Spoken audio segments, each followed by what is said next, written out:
Today's boring business is a heavy-duty towing company, cash flowing $2.1 million a year. This marks day 14 of our 50 states in 50 days with today's company based in Iowa.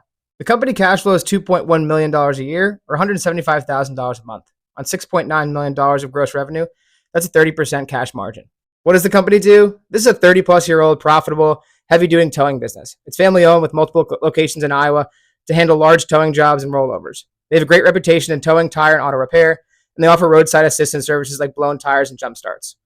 They also work with local law enforcement and insurance to provide solutions for broken down cars and trucks. There's no ask price listed on the bid, so we use 4 times and 3 times estimates here to get to a 6.3 to 8.4 kind of range for overall deal estimate. Included in a lot of towing deals is a lot of extra equipment. Here there's $3.8 million, and as you can see, it results in a much higher multiple if you're going to buy the company.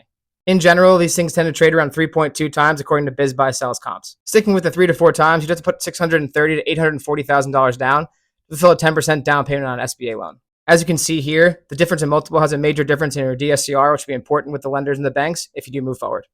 For highlights, this is a 30-plus year profitable business with a retiring owner, has a great reputation in towing and repair, and also has an established relationship with local government and police. There's a number of things to dive into, but on concerns, look for a trusted general manager to work with post-close. On equipment, really dive into how much it's worth given how big it is on the balance sheet, and what's the product mix between heavy, lighter, and what's also repair. On research, you can lose more than 100% of what you put in. This is for informational purposes only.